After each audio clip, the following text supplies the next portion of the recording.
Hola, ¿qué tal? Bienvenidos a este nuevo episodio de podcast Los Tiempos Digital. Nos da mucho placer tenerlos de nueva cuenta.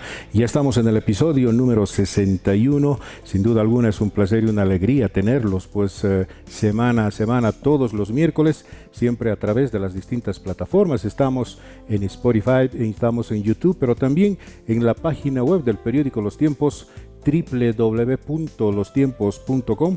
Si le gusta este contenido, por favor dele like, comparta, suscríbase, pero también active la campanita para que le alerte de un episodio nuevo. Tratamos en lo posible pues traer temáticas importantes semana tras semana, y creo indudablemente pues agradecidos con todos ustedes por seguirnos siempre en este podcast Los Tiempos.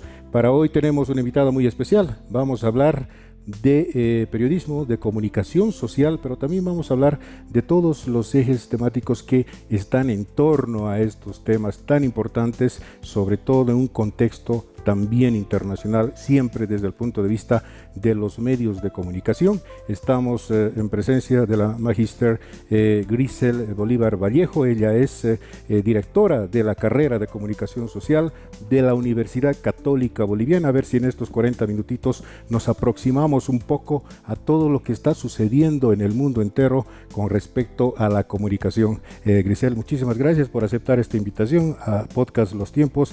Bienvenida. Rudy, muchas gracias. Yo más bien muy contenta de poder estar acá en este nuevo espacio de Los Tiempos que realmente muestra lo que está ocurriendo a nivel global con la comunicación. Muchas gracias.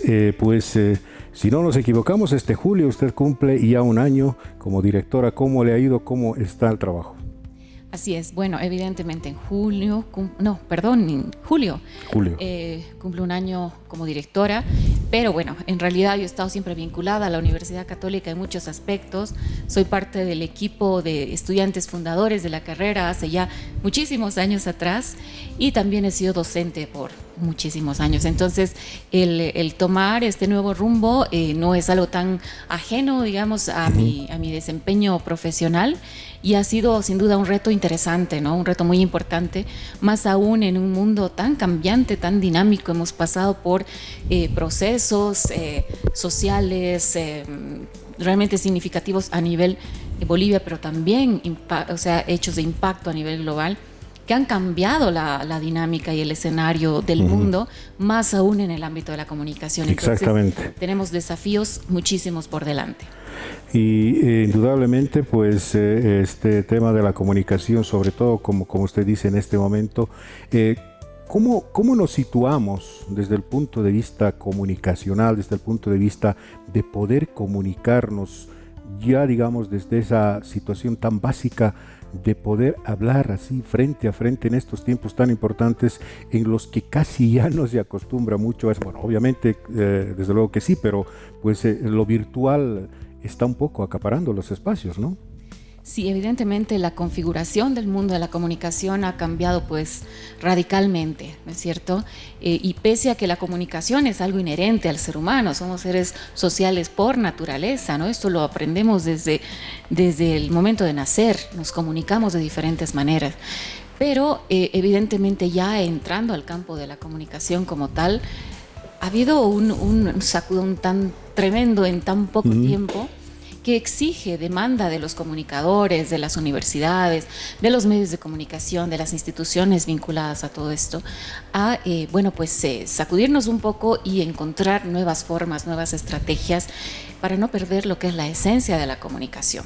No sé si te ha pasado en alguna ocasión que en medio de una reunión entre 5, 6, 7 personas estás dialogando sobre algún tema y resulta que 2 de ellas están conversando paralelamente a través del chat, ¿no? Cosas de trabajo, evidentemente, pero seguimos. Entonces, sin duda la tecnología es algo que está pues ya insertado en nuestra vida diaria, en nuestra vida cotidiana de cualquier ciudadano, y por supuesto mucho más del ámbito de la comunicación. Entonces los desafíos son enormes, porque pues antes, para acceder a un periódico, uno tenía que comprar el periódico, ¿no es cierto?, sentarse y seleccionar qué noticia era de su interés, ¿no? Buscar la sección de su interés, leer los titulares, en función a aquello acceder a la introducción de la noticia y a la profundización, etcétera. Hoy en día, pues el periódico, si bien tenemos todavía el medio impreso, que es sin duda un aporte muy significativo para esa lectura más a profundidad de los hechos, pues esta comunicación hoy en día está completamente mediatizada por la tecnología, ¿no es cierto? Entonces, hoy en día, pues vemos periódicos que no solamente son periódicos digitales, sino son periódicos que tienen enlaces a recursos multimedia. Tenemos una multiplicidad de lenguajes y formatos que ahora conviven en esta nueva forma de hacer comunicación. Entonces, el reto es muy grande porque estamos hablando de forma, pero no hay que perder de vista el contenido, ¿no es cierto? Entonces, el contenido realmente es fundamental y allá juega un rol muy importante las universidades y los comunicadores, más aún aquellos que están especializándose en el ámbito del periodismo, porque la responsabilidad que tiene hoy en día el periodista es tan significativa en un mundo que está mediado no solamente por intereses de diferente índole, ¿no?, que pueden ser políticos, económicos, sociales, etcétera, etcétera, sino porque se ve realmente con un público muy demandante en otro tipo de aspectos, ¿no es cierto? Y pues entonces qué importante es realmente el rol del periodista, porque tiene que hablar con la verdad, tiene que buscar sustento en la información que comparte, tiene que trabajar todavía los formatos, pero sin perder esta parte humana que es tan fundamental.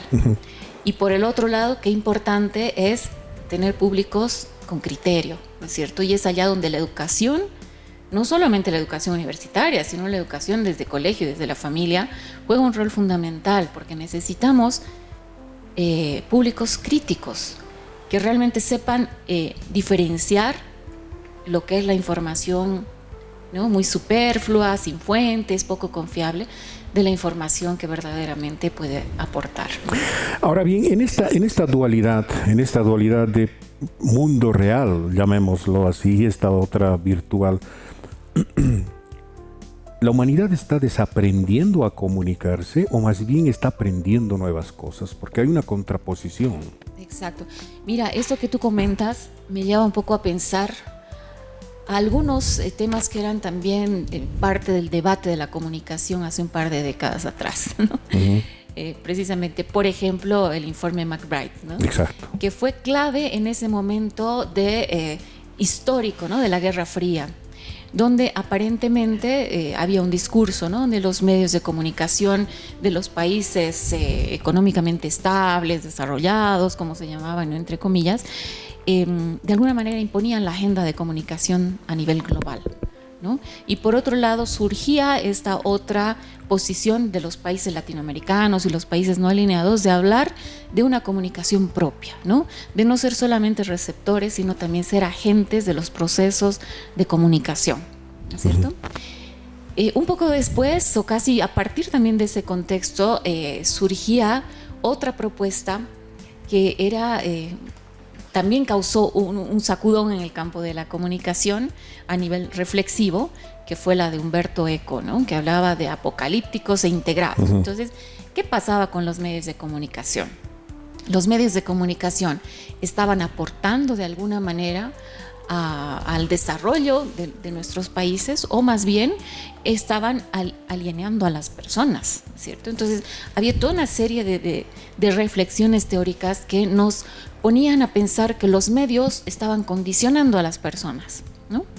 Y de alguna manera esas reflexiones como que vuelven a entrar en vigencia en la situación actual, ¿no? Claro, con otra serie de acotaciones, etcétera, pero nuevamente nos encontramos en ese debate, ¿no? ¿Qué está pasando ahora?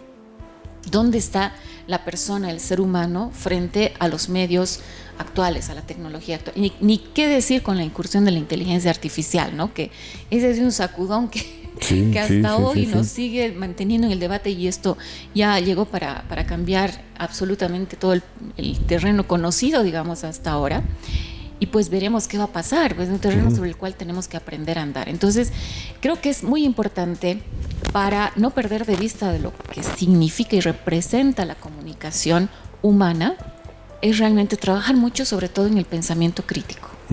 Eso creo que es fundamental para que tanto como usuarios, como receptores o como interactores en los procesos de comunicación, pues tengamos esa posibilidad de tener una mirada crítica frente a lo que se nos presenta, ¿no? Y no solamente desde el punto de vista de la lectura, sino desde el uso también de estos recursos. Entonces, la comunicación tiene que estar presente como algo propio del ser humano.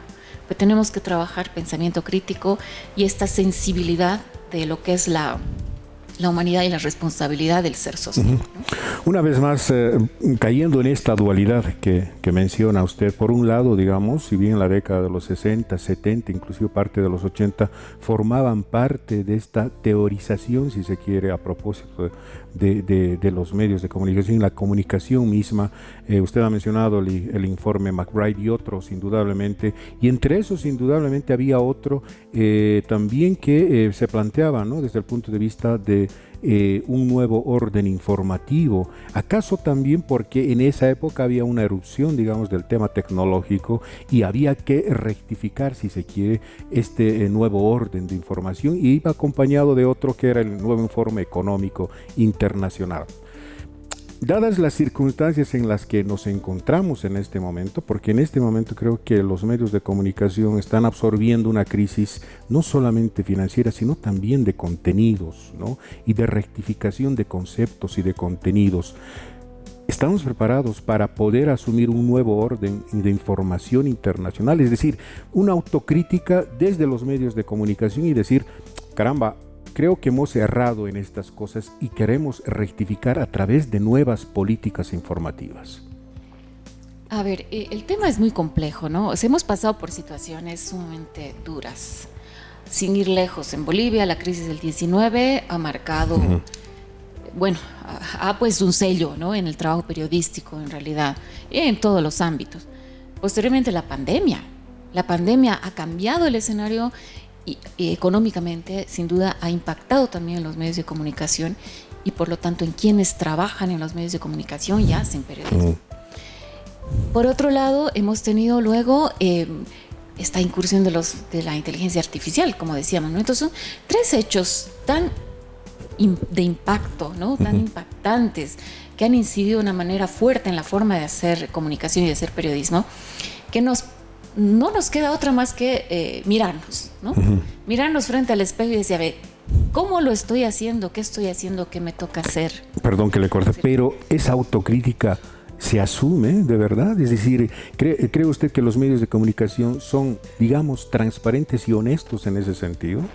Primero, no creo que se pueda estandarizar un comportamiento, ¿no? Porque además detrás de los medios, bueno, están las personas, los periodistas, que pueden tener un comportamiento ético, que pueden tener ideales, que pueden tener formación, etcétera, pero también está el medio, ¿no? Y el medio también tiene unas políticas, tiene un marco de acción, etcétera. Entonces, la comunicación no es tan, digamos, ¿cómo podríamos decir? Está marcada por determinadas líneas, ¿no es cierto? Sin embargo, también existe la otra situación que se está dando, ¿no es cierto? Hoy en día vemos comunicadores y periodistas independientes que están utilizando precisamente estos recursos tecnológicos de comunicación para ejercer la comunicación y el periodismo, ¿cierto? Entonces, de repente, con un poco más de libertades en ciertos aspectos, pero con también más dificultades en términos económicos, ¿no? Entonces, el periodismo nunca es 100% parcial, ¿no es cierto? Lo importante es, creo, retomar. Está bien, hagamos uso de las tecnologías, utilicemos los nuevos recursos, las nuevas capacidades o potencialidades que nos brinda la tecnología para hacer un periodismo diverso en otros formatos, experimentar esta multiplicidad de hacer periodismo e interrelacionar estos soportes, pero tenemos que necesariamente, creo, retomar lo que son los valores, los principios, la ética del periodismo, la objetividad, que si bien no existen un 100%, pero esos son aspectos fundamentales. ¿Para qué?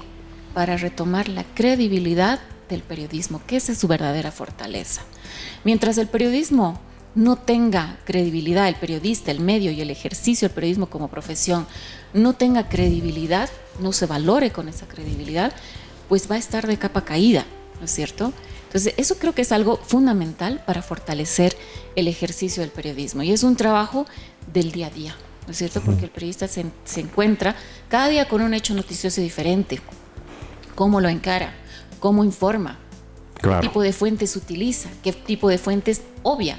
¿No es cierto? Entonces, son muchos factores que hay que tomar en cuenta, pero creo que es importante siempre no perder la esencia de lo que debe ser el periodismo, de ese deber ser, esa parte, no sé, ideal, si queremos, del periodismo, ¿no? El deber ser.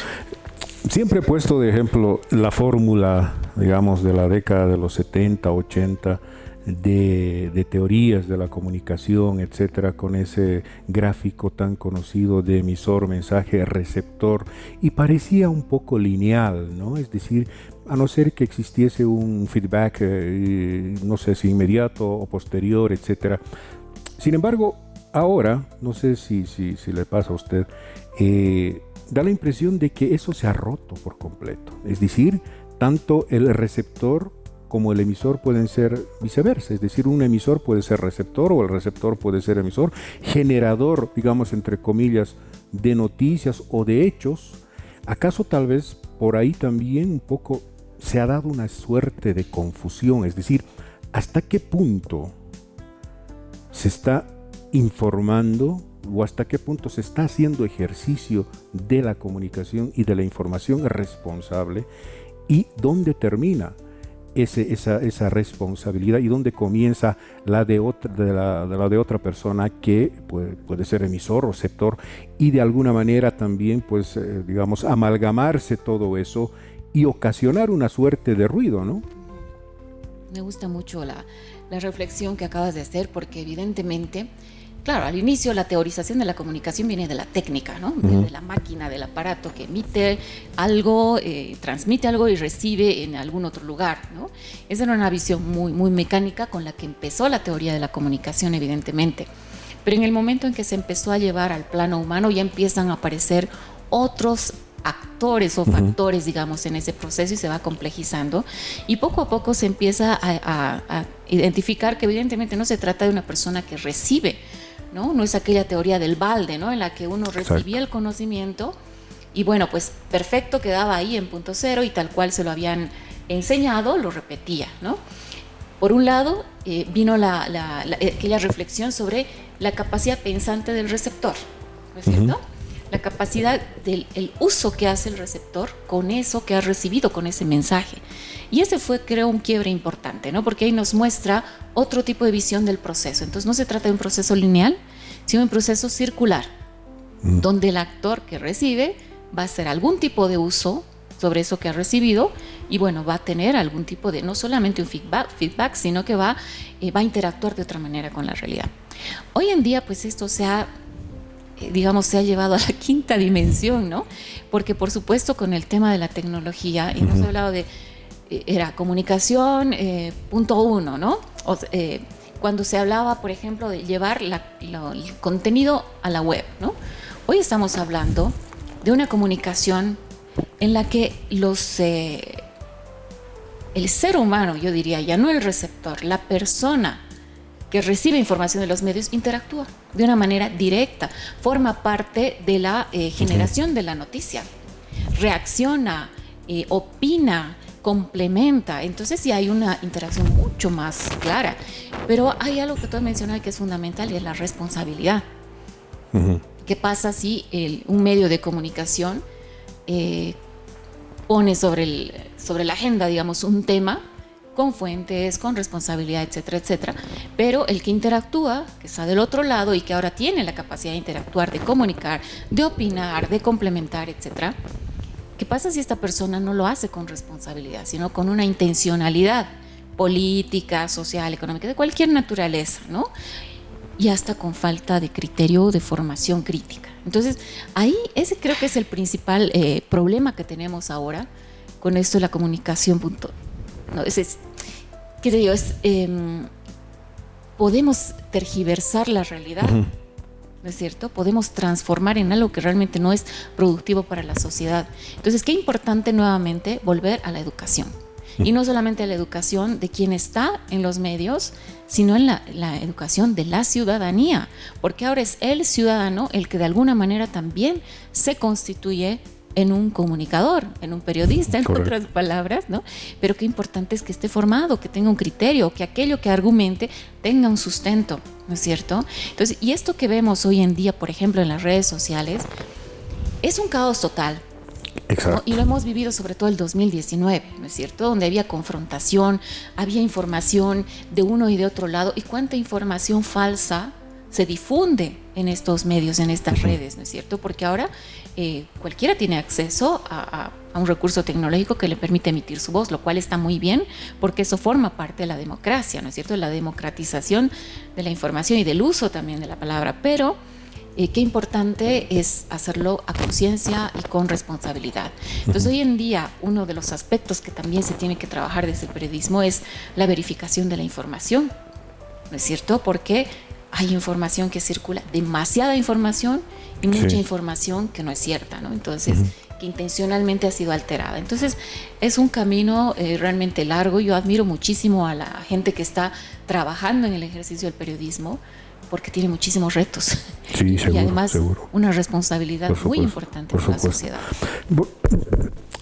En retrospectiva, volvamos un poco a lo básico, ¿no? A lo que los medios de comunicación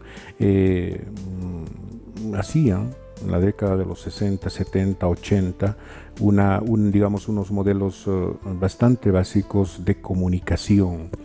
Donde indudablemente también entraba en juego la inmediatez, ¿no? La inmediatez de los distintos medios de comunicación de acuerdo a su forma de difusión, por así decirlo. En la década de los 70, 80 la televisión, prácticamente la caja boba, era blanco también de una serie de críticas terribles donde pues justamente ahí muchísimas teorías decían que pues embrutecía, la teoría de la aguja hipodérmica, donde se le inyectaba al espectador, digamos, y el otro no tenía capacidad de reacción, etc. Pero mi pregunta es básica, acaso muy básica. ¿Dónde está la crisis de los medios de comunicación? Independientemente del tema económico, independientemente de la pandemia, independientemente de todo, que indudablemente ha incidido, pero ¿dónde realmente yace la crisis de los medios de comunicación? Desde la perspectiva de haber perdido estos conceptos básicos, si se quiere, del poder salir a la calle y de poder enfrentarse con un hecho, con las personas y vivirlo así de frente, cara a cara. ¿Dónde está realmente la crisis de los medios de comunicación o de los distintos medios de comunicación, independientemente de estos temas? Bueno, creo que hay que tomar varios aspectos, ¿no? Es una pregunta muy compleja, pero por un lado, no por nada se le decía antes a los medios de comunicación el cuarto poder. Correcto. ¿Cierto? Porque además era un ejercicio privilegiado, yo diría, para unos pocos, ¿no es cierto? No cualquiera podía comunicar. Una comunicación humana, por supuesto que sí, pero una comunicación mediática estaba exclusivamente en manos de los medios oficiales y tradicionales, ¿no? Radio, prensa, escrita, televisión, ¿no es cierto? Entonces los periodistas eran contados, muy conocidos en el medio, los medios eran contados, ¿no? Y muy bien posicionados, y eran toda una autoridad, ¿no es cierto? En cambio, hoy en día, esto ha cambiado tan significativamente, y eso a nivel de medios, ¿no? Porque el otro aspecto del que no podemos perder de vista es esto que de alguna manera habíamos conversado, ¿no? El tema de la credibilidad, que eso es el resultado de un ejercicio prolijo de la profesión, ¿no es cierto? Cosa que no siempre se puede lograr porque el ejercicio del periodismo es muy complejo. Pero hoy en día, entonces, ¿qué pasa? Los mismos medios de comunicación, y creo que el ejemplo más claro es el del periodismo impreso. Los medios de comunicación como la prensa escrita se ha visto en la necesidad de incursionar en el periodismo multimedia simultáneamente, porque la persona que te lee el periódico ahora tiene que esperar el periódico impreso hasta el día siguiente para leer la noticia. Pero estamos acostumbrados ahora en este mundo digital a la inmediatez, ¿no? Entonces, si bien la inmediatez siempre ha sido un criterio a considerar en el ámbito del periodismo, se logra mucho más inmediatez hablando de medios tradicionales en la radio y televisión que en la prensa escrita, porque la prensa escrita tiene un proceso un poco más largo, más delicado, de la redacción de noticia, del trabajo de edición, de impresión y de distribución, ¿no es cierto? Entonces, es por eso que los medios impresos hoy en día tienen programas como este, por ejemplo, ¿no? O otro tipo de sectores que nos permiten, tiene la página web, tiene la página de Facebook, ¿no es cierto?, que nos permiten acceder de una forma más inmediata a la noticia. Y bueno, quien quiere profundizar, de repente va a ir al medio impreso, que yo creo que la fortaleza del medio impreso debe ir hacia el ámbito del periodismo de investigación, que es algo que no encontramos en los otros medios, ¿no? Entonces creo que por ahí es uno de los aspectos que puede salvar de alguna manera este prestigio bien ganado del periodismo impreso, ¿no? Pero por el otro lado, la crisis creo que va también en el hecho de que ha habido, y en nuestro medio, por todos esos procesos de los que no podemos estar ajenos, ¿no es cierto?, ha habido una crisis de credibilidad. Entonces, hoy en día incluso hay gente que cree más en la opinión de un señor X que está expresada en una red social que en la opinión de un medio de comunicación, y eso es paradójico, porque el medio de comunicación debería ser la autoridad de la noticia, ¿no es cierto? Pero ¿qué está pasando entonces con la población? Entonces hay que ver también, ¿no? ¿Por qué la población ha perdido en algunos casos credibilidad en los medios de comunicación, ¿no? Por eso yo decía que es muy importante trabajar siempre, fortalecer todos esos aspectos que contribuyen a la credibilidad del medio, ¿no? Que tiene que ver con la objetividad, con la noticia imparcial en la medida de las posibilidades, con el llegar a la situación, a la problemática de la población como tal, ¿no es cierto? No quedarnos únicamente en la esfera de las autoridades, de los temas políticos. Entonces hay que recuperar un poco esas cosas. No digo que no se haga, pero creo que un poco va en esos dos niveles, ¿no? Uno, desde el punto de vista de los avances tecnológicos, y por otro lado, desde el punto de vista de los contenidos que se difunden en los medios, ¿no? Traslademos esta realidad hasta las aulas de las universidades, ¿no? Si bien, digamos, en la década, una vez más recaigo en esto porque creo que es un punto de referencia importante para esto que es la comunicación desde el punto de vista conceptual. Traslademos hasta las aulas de las universidades y desde ellas se les está haciendo caer en la cuenta a los estudiantes de esta realidad. Es decir, ustedes van a salir a las calles y van a tener la posibilidad ya no de hacer un periodismo, digamos, tradicional. Pueden hacerlo desde el punto de vista virtual, pueden hacerlo a través de inteligencia artificial, etcétera, etcétera.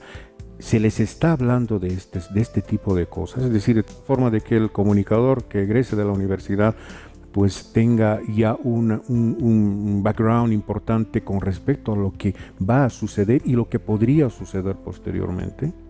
Sí, mira, es muy importante esto, ¿no? Porque evidentemente la teoría siempre está en la academia, ¿no? La parte teórica es fundamental, la parte conceptual, metodológica, procedimental, histórica, ¿no? Sin ir lejos. Pero el periodismo trabaja sobre la realidad y sobre una realidad dinámica. Entonces, para nosotros es muy importante que esto quede claro por un lado. En relación a la tecnología, si bien nosotros desde el primer semestre podríamos enseñar a nuestros estudiantes el uso de diferentes recursos de inteligencia artificial para hacer periodismo, por decir que es una de las áreas en las que trabajamos como comunicación social, pues no creemos que tengamos que empezar por ahí. Nuestros estudiantes tienen que tener primero las bases, ¿no? Los conocimientos históricos, teóricos, metodológicos, procedimentales, desarrollar todas las competencias que tiene que desarrollar un comunicador y en este caso un periodista, para luego, teniendo esas bases, realmente empezar recién a utilizar las herramientas tecnológicas, la de inteligencia artificial y todo aquello como un apoyo, una herramienta complementaria a aquello que ya sabe. Si le vamos a decir al estudiante directamente, mira, esto puede hacerte la inteligencia artificial, el estudiante no va a desarrollar esas competencias que necesita para desenvolverse exitosamente en su vida profesional. Pero muy importante es el pensamiento crítico. Nosotros tenemos precisamente una materia que se llama pensamiento crítico, pero además que es algo transversal en todas las materias, en todas las áreas de formación y a lo largo de toda la carrera. Esto es fundamental porque el comunicador, el profesional, en cualquier área tiene que tener esa capacidad de racionamiento, ¿cierto?, frente a cualquier situación que se le presente. Eso es algo muy importante. Por otro lado, tampoco nos quedamos en el aprendizaje únicamente de aula. Nosotros, por ejemplo, yo estoy dando este semestre de periodismo impreso. Empecé trabajando en periodismo impreso cuando inicié mi ejercicio profesional. Y por ejemplo, además de la parte teórica conceptual, que son varias materias complementarias, nosotros este semestre, sin ir lejos, hemos asistido a la presentación de libros de reconocidos periodistas que han hecho toda esa reflexión sobre su ejercicio periodístico. Hemos organizado también un panel sobre precisamente el tema del periodismo a propósito de la pospandemia y la incursión de la inteligencia artificial. ¿Qué ha pasado en el escenario laboral? ¿Qué ha pasado en el escenario tecnológico? ¿Cómo se está desenvolviendo el periodista? Pero sin marshmallows ni rosas, ¿no es cierto? Así, tan fría como es la realidad, a riesgo de que muchos de nuestros estudiantes incluso se cuestionen, ¿no? ¿Y ahora qué va a pasar con mi profesión? ¿No? Pero se debe formar realmente en el contexto tal cual. Hemos tenido también otro evento en el que hemos invitado a un periodista boliviano que ejerce la profesión en Estados Unidos desde otra mirada. Entonces, la idea es formar a nuestros estudiantes de una manera integral, ¿no es cierto? Teoría, práctica, realidad, tecnología y pues integralidad con valores, que es algo realmente fundamental en la Universidad Católica. Para nosotros, ese pensamiento crítico y esa formación en valores es fundamental porque estamos hablando de una formación integral. Entonces, el comunicador tiene que salir preparado para todo. Sin embargo, ese todo es dinámico. También tenemos que estar conscientes que no los vamos a dejar completamente preparados, ¿no es cierto? Esa capacidad de adaptación es algo que también tratamos de desarrollar en el proceso formativo, porque un comunicador, un profesional de cualquier ámbito, tiene que estar consciente que la realidad es dinámica y que tiene que tener la capacidad de adaptación y de dar respuestas a realidades cambiantes. Cambiemos de frente, pero siempre hablando en un contexto de comunicación y de periodismo. ¿Qué ha sucedido con el periodismo investigativo? Es decir, ¿qué factores han influido para que se deje pasar el periodismo investigativo o periodismo proceso en la dinámica de poder ejercer el periodismo a plenitud con respecto no solo ya de comunicar, sino de dar elementos claros a la gente de que algo está sucediendo en distintos sectores del país? No diríamos, particularmente no diría que el periodismo investigativo se haya, achicado en términos de restricción, pero sí creo que hay otros elementos que seguramente usted nos clarificará. ¿Qué ha sucedido? ¿Qué elementos fundamentales han influido para que no tengamos un periodismo investigativo en el país? O sea, serio, yo creo que existe, pero como una dinámica casi habitual, diría, ¿no? Yo creo que esa pregunta tiene varios frentes, mejor dicho, ¿no? Por un lado, ¿qué está pasando? La gente de hoy, el público de hoy, los públicos de hoy, los jóvenes, la población en general, se acostumbra a la inmediatez. Entonces, le cuesta concentrar su atención en un tema por un largo periodo de tiempo, ¿no es cierto? Mucha gente se va a la noticia corta, ¿no es cierto? O al TikTok, sí, comparado con un reportaje televisivo, un reportaje impreso. Y eso es muy crítico, porque esta noticia evidentemente es necesaria, la información del día, ¿no es cierto? Pero es el periodismo de investigación el que te lleva a una mirada más compleja de una determinada problemática. Con antecedentes, con diferentes fuentes, con datos complementarios, con preguntas, ¿no es cierto? Pero creo que también eso tiene otro frente, como decía, y ese frente hay que llevarlo también a los medios de comunicación, ¿no es cierto?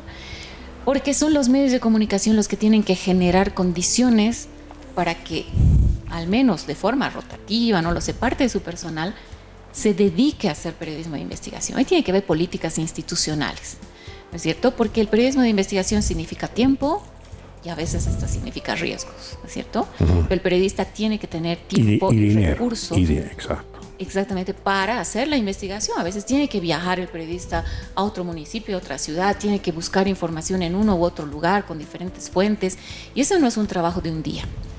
Hay temas que va a requerir mucho más tiempo, ¿no es cierto? Pero claro, el medio tiene que estar consciente de que eso es una inversión. ¿no es cierto? Porque si dice, no, es que este periodista me tiene que traer tantas noticias al día, claro, entonces no hay tiempo para el periodismo de investigación. Yo creo que esa es tiene que ser una política institucional, y yo creo firmemente que el periodismo impreso, más que las otras formas de expresión, digamos, periodística, formatos, soportes, el periodismo impreso es el que más se presta para hacer periodismo de investigación, porque además queda documentado, ¿no es cierto?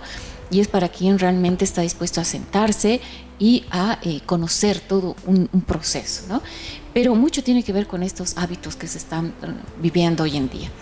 Tenemos información muy corta, simultánea, muchísima información, bombardeo de información de todo tipo, y eso está generando, creo, no sé si llamarlo cultura, pero unos hábitos de dispersión en la gente que nos evitan, o sea, no nos permiten concentrarnos en temas por un tiempo considerable, ¿no?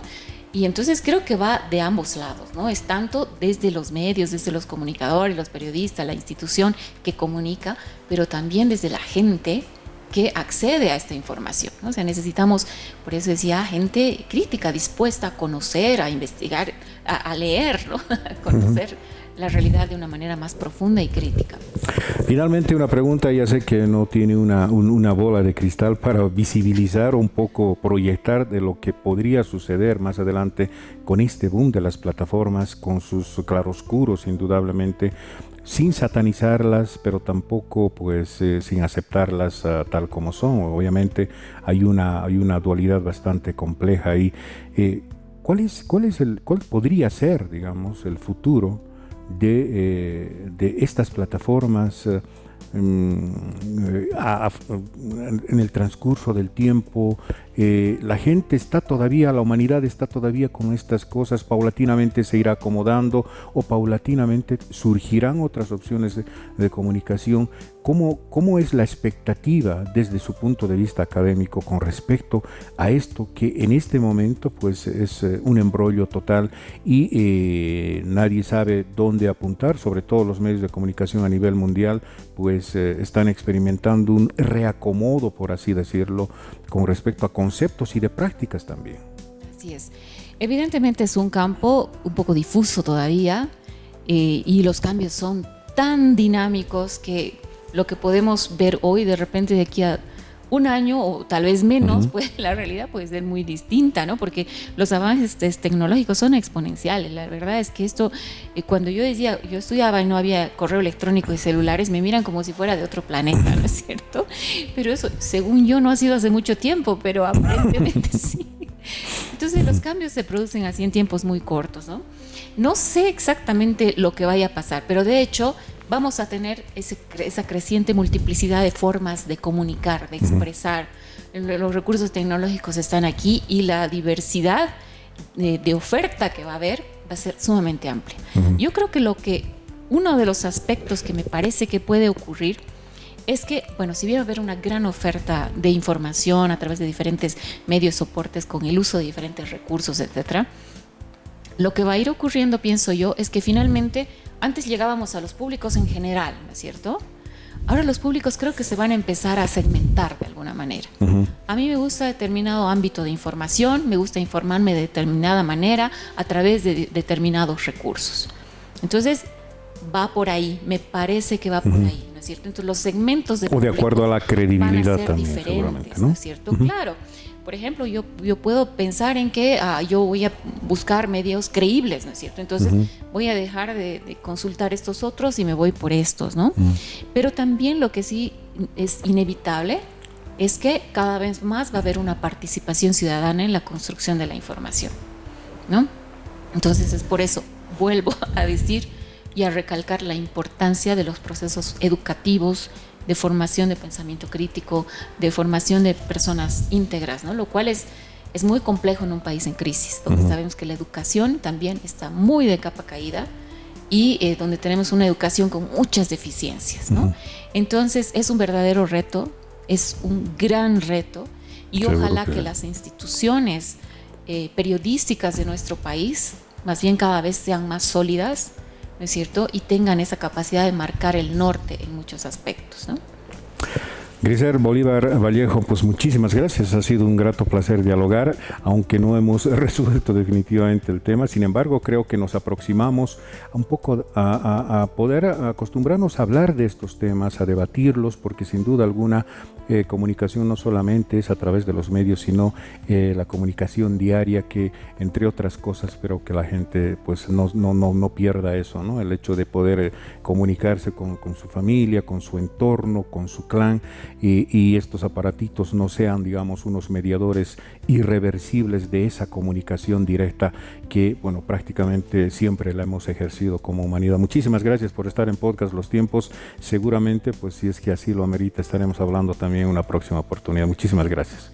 Muchas gracias a ustedes y felicidades por utilizar estas nuevas tecnologías para debatir temas tan interesantes, tan importantes y reflexivos. Muchísimas gracias. En todo caso, pues también agradecerles a todos ustedes por seguirnos semana a semana en este podcast Los Tiempos Digital, siempre a través de una temática importante que seguramente también pues ustedes ahí en casa o entre amigos o entre gente joven o lo que fuere, pues debatirlos, hablarlos, comentarlos, porque creo que de esa forma nos enriqueceremos muchísimo más y pondremos en evidencia sobre la mesa el poder dialogar de estos temas. Yo creo que uno de los elementos fundamentales de la humanidad, básicos además, es poder comunicarnos diariamente, acaso sin utilizar los aparatos inteligentes, sino de frente, pues hablando, estando en contacto con la gente, y creo que desde esa perspectiva siempre nos hará recuerdo de que todavía seguimos siendo seres humanos. Pero más allá de eso, indudablemente, también el hecho de que el hombre es un ser eminentemente social, jamás se podrá aislar, aunque así otras fuerzas lo dicten. Sin embargo, creo que siempre estará esencialmente esa necesidad de poder comunicarnos de cualquier manera. Muchísimas gracias. Si le ha gustado este contenido, dele un like, comparta por favor, suscríbase, pero también active la campanita para que le alerte de un episodio nuevo. Estamos en todas las plataformas, estamos en YouTube, en Spotify y en la página web del periódico Los Tiempos, www.lostiempos.com. Muchísimas gracias por estar en este nuevo capítulo. Un saludo cordial para todos ustedes. Nos vemos en el próximo episodio de podcast. Hasta entonces.